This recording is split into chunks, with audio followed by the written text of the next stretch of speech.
Aujourd'hui, j'ai envie de te parler de ces systèmes qui éveillent ce qu'il y a de meilleur en chacun de nous, de ces systèmes et modèles qui nous permettent d'être respectueux les uns envers les autres. Il y a plusieurs années, Jane McGonigal a fait une vidéo TED dans laquelle elle expliquait que ils avaient remarqué qu'il y avait des personnes qui aimaient passer plus de temps dans un jeu vidéo que dans la vraie vie. Jane McGonigal était une designeuse de jeux qui faisait des recherches à ce sujet à l'Institut du Futur. Et du coup, ils ont décrypté ce qui faisait que les personnes aimaient passer du temps dans le jeu World of Warcraft. Et donc, elle expliquait que parce que ce jeu est facile à commencer, il y a une explication de gameplay, on nous donne des premières étapes faciles à faire et tout de suite on nous fait confiance avec une grande mission. On dit tu vas sauver la princesse par exemple. Et tout d'un coup le joueur se dit hey, je comprends ce jeu donc je suis capable et en plus on m'a fait confiance, moi je vais pouvoir faire ça. Et parce que le jeu va toujours vous donner des défis qui sont à la fois challenging, un peu difficiles, mais atteignables, du coup, votre confiance en vous va commencer à se développer et pas à pas, vous avancez dans le jeu vous donne des feedbacks, vous dit ça c'était bien, peut-être la prochaine fois tu peux faire ça comme ça, etc. Il y a un apprentissage, il y a un sentiment de croissance à travers l'expérience, les gains sont personnalisés, donc vous pouvez personnaliser votre univers dans le jeu et à un moment, on vous propose de rejoindre un groupe. Donc vous pouvez faire partie d'un tout plus grand que vous-même, appartenir à un clan et aller attaquer ensemble une mission commune. Tout ça, ce sont les choses qui éveillent ce qu'il y a de mieux en nous. Donc les joueurs, on a observé qu'ils étaient plus optimistes, qu'ils étaient confiants, qu'ils étaient débrouillards, qu'ils étaient respectueux, collaboratifs, parce qu'ils sont encouragés par ce système à croire en eux-mêmes, à appartenir, à trouver du sens.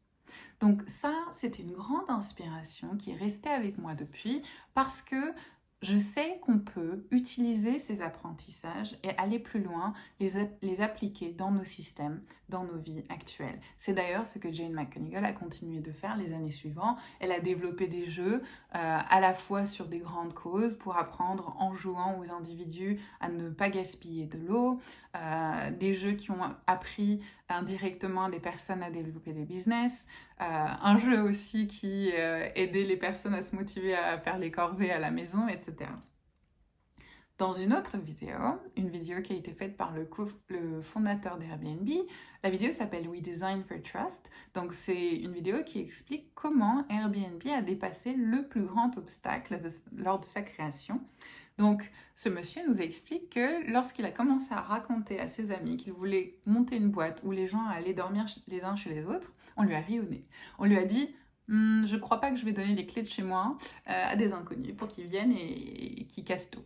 Donc, à ce moment-là, avec ses équipes, ils ont conçu une plateforme qui encourageait les comportements bénéfiques. Donc, sur cette plateforme, si vous l'avez déjà utilisée, vous verrez que tout le monde s'évalue.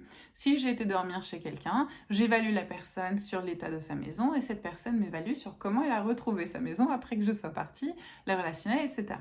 Donc, ce qu'il y a à retenir de ça, c'est que cette plateforme nous dit, si tu as envie de continuer à pouvoir bénéficier de l'expérience communautaire, de ce qu'on a à s'apporter mutuellement, alors il y a des règles, des valeurs à respecter. À toi de voir si tu as envie de le faire ou non. Et donc voilà comment on peut aussi designer des systèmes qui nous permettent de rester ensemble par l'amour de partager, de donner, de recevoir. Un autre exemple va être dans le système de l'école. J'avais interviewé il y a quelques années Ramin Farangui, qui est l'un des cofondateurs de l'école démocratique en France. C'est une école alternative où les enfants, on les laisse devenir qui ils sont, on les laisse s'intéresser à des sujets qui les intéressent, à poser des questions, à faire leurs propres découvertes. Et du coup, Ramin m'expliquait que c'est la liberté qu'on leur donne qui développe leur sens de responsabilité.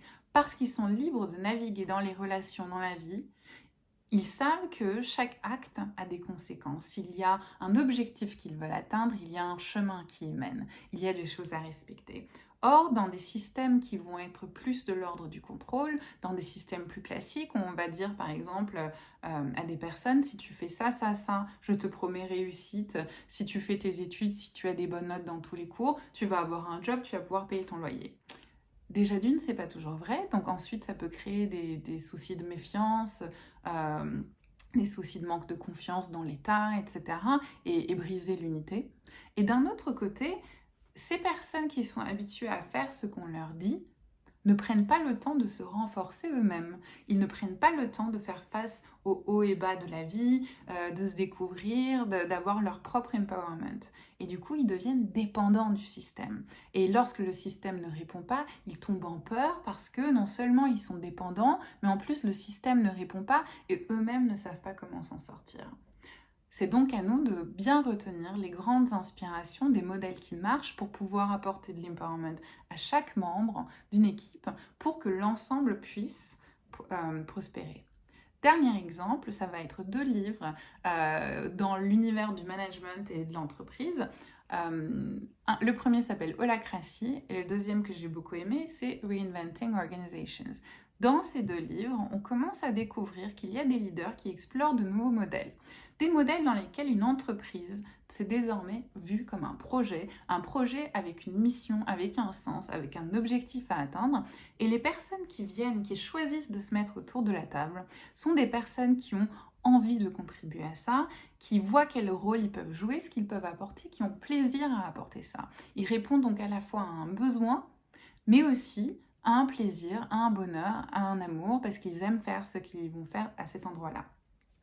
Et donc, ces nouveaux modèles visent à leur apporter à tous davantage d'autonomie et de liberté pour que vienne la responsabilité avec cette liberté. Il n'y a plus des modèles hiérarchiques à l'ancienne de c'est moi qui dis ce que toi tu dois faire, moi je suis plus important parce que je suis manager, mais c'est plutôt chaque rôle est important pour que le bateau avance et donc ensemble on va voir comment on peut avancer de manière optimale et en faisant en sorte que chacun puisse vraiment trouver sa place autour de ce modèle. Donc voilà quelques exemples que j'avais envie de partager pour que, en ces temps qui sont très changeants, on puisse apporter notre focus sur ce type de modèle qui fonctionne, en retirer les apprentissages et les appliquer de plus en plus à nos systèmes et à nos modèles pour qu'on puisse avancer ensemble. Si cette vidéo t'intéresse et que tu as des questions, s'il te plaît, écris-les en commentaire. Si la vidéo te plaît, tu peux bien sûr t'abonner à ma chaîne, partager avec tes proches et si tu as envie de collaborer, tu peux me contacter. À très vite!